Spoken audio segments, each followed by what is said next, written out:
Jeff, what is your, I guess, cat aside? We're just Yep. throwing him to the side right now. Your biggest concern about this defense right now? Like, what's the thing that you think going into the playoffs could potentially hurt them the most and is something they need to fix other than Cat? I think the word of the day is consistency. They need to be consistent on the defensive end, and it starts with the alleged wing stop. That's looking like alleged. We're saying alleged. We talked now. about this. Oh, Yep. man. We talked about this a lot last week. It's definitely alleged. They need to prove it on the court of Madison Square Garden that they are wing stop. And I think one of the key things that you have to hone in on in this is OG Mikal. I'll start with Mikal. Mikal has been much maligned about, it feels like everything. I knew before the season started that he was going to be the scapegoat of the season. It just felt like for the amount of picks that they gave up, and there was a lot of hemming and hawing about that, I knew that he was going to be the one that people focused in on if things didn't go well. And think about the timeline in the universe we live in right now where 40 and 21 is not doing well to some people, but it is what it is. He has gotten back to average to very good on defense. He came into form. I think when you look at point differential on the defensive end, if you look at things like cleaning the glass and other statistical elements, you'll see that the bottom three defenders right now, just by numbers, are Precious Achiuwa, Jalen Brunson, and Josh Hart.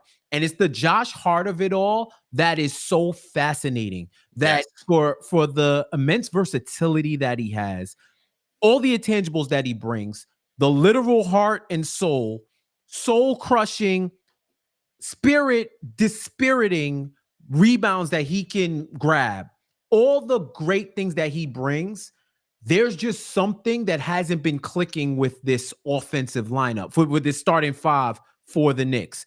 It's just something. And I think with him, his defense hasn't been up to par this season. I think he'll be the first one to tell you. There's just certain things and lapses that become unacceptable, especially when it's coming from one of your leaders in the team. And this defense was predicated on those three wings being optimal to outstanding on the defensive end. And if there's any breakdowns, then you lose the whole plot of what this Knicks team is going to be.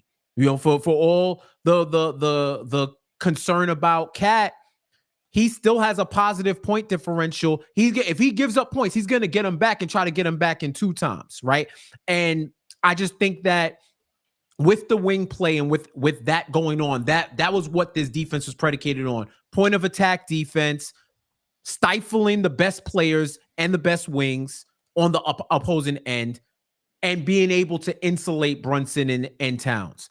And that hasn't happened consistently, whether it's due to individual efforts or as a collective. Like we're in game 61 and y'all still getting communicating? Like, what is really going on? Like that, these are the questions that they have to ask themselves. I don't know if they need a team meeting. I don't know if they need a sports psychologist. I don't know if they need a communications professional, right? Or a consultant, something. Because at this point, the talk is just that.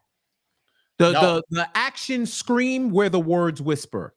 And right now, their defense is deafening right now to me. The lack of defense is deafening to me.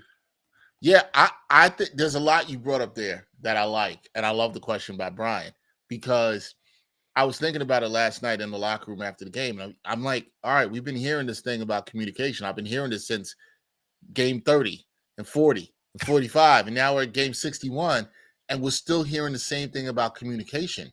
Fans are talking about it. The players are saying it as well, too. And you're kind of like, when is this going to change? I think we all agree the biggest concern absolutely is defense.